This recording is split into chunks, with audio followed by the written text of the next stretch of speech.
Halo, Assalamualaikum warahmatullahi wabarakatuh. Perkenalkan, nama saya Rodatul Maula. Saya mahasiswa dari Universitas Nahdlatul Ulama Mataram, jurusan Pendidikan Bahasa Inggris semester 4.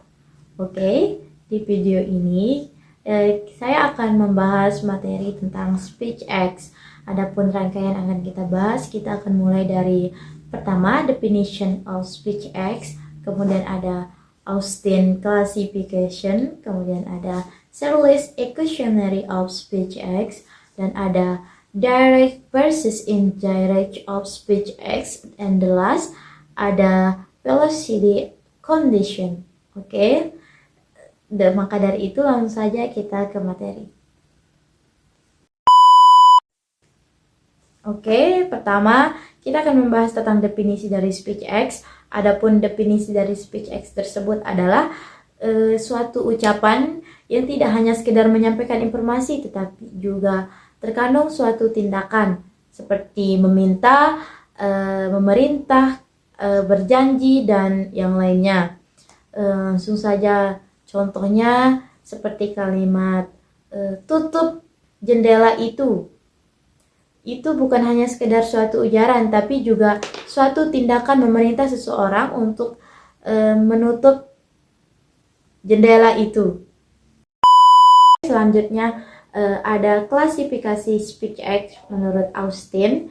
Yang pertama itu ada locutionary act, yaitu suatu tindakan menyampaikan sesuatu termasuk struktur dan makna secara literal. Contohnya seperti ujaran yang mengatakan saya lapar. Saya lapar itu hanya ucapan atau ujaran yang bertujuan untuk menceritakan suatu perasaan yang dirasakan oleh si penutur kepada si pendengar. Kemudian yang kedua ada illustrationary acts, yaitu maksud atau tujuan dari ujaran tersebut.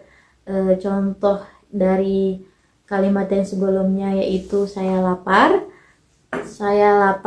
memiliki tujuan yang tersembunyi, yaitu dia menceritakan bahwa dirinya lapar agar diberikan makan oleh si pendengar. Yang ketiga itu ada perlocutionary act, yaitu efek atau dampak dari ujaran tersebut kepada si pendengar.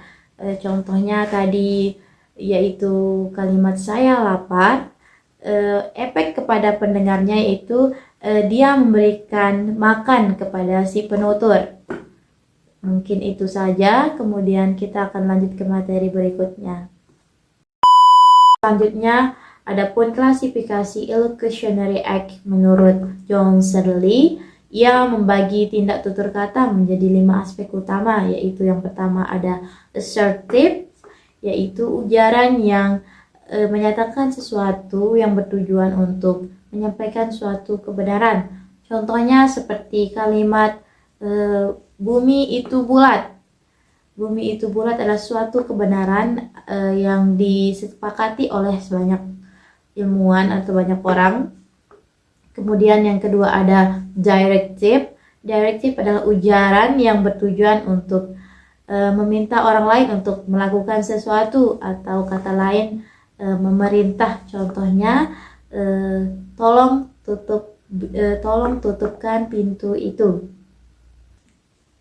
Oke, yang selanjutnya itu ada, atau yang nomor 3 itu ada commercial, yang berarti ujaran yang menyatakan suatu komitmen atau perjanjian. Contohnya kalimat saya akan datang besok. Itu adalah kalimat yang berisi janji. Kemudian yang keempat itu ada expressive, ujaran yang menyatakan suatu perasaan atau apa yang dirasakan. Contohnya saya merasa lelah hari ini. Itu adalah contoh dari expressive, dia mengatakan kalau dirinya itu merasa lelah. Adapun yang terakhir atau yang kelima itu ada declarations, yang berarti ujaran yang dapat mengubah status atau keadaan. Contohnya seperti seorang bos yang mengatakan, saya pecat kamu hari ini. dia mengatakan itu kepada sang karyawan, maka status dari karyawan itu sudah berbeda ketika bos mengatakan kalimat tersebut. Oke, selanjutnya itu ada direct versus indirect speech act. Adapun direct speech act adalah struktur ujaran yang sesuai dengan fungsi dan maksudnya. Contohnya seperti kalimat tolong bukakan pintu itu. Maksudnya jelas, yaitu meminta bantuan kepada orang lain. Kemudian adapun indirect speech act adalah struktur ujaran yang tidak secara langsung menyampaikan maksudnya, namun implikasinya dapat dipahami. Contohnya seperti ruangan ini sangat panas. Makna atau maksud yang tersembunyi dalam kalimat itu adalah ingin dibukakan jendela atau ingin dinyalakan AC maupun kipas. Adapun yang terakhir yaitu velocity conditions, yaitu syarat-syarat pragmatis yang harus dipenuhi agar speech acts dianggap berhasil, sah, atau tepat konteksnya. Baik, adapun syarat-syaratnya yaitu ada 3. Yang pertama itu ada preparatory condition, yang dimana situasi, peran sosial, dan konteks harus sesuai. Yang kedua ada sincerity condition, adalah penutur harus sungguh-sungguh dan tulus ketika berbicara. Adapun syarat yang terakhir yaitu ada essential condition, yang dimana ucapan tersebut harus diakui sebagai tindakan resmi oleh si penutur dan si pendengar.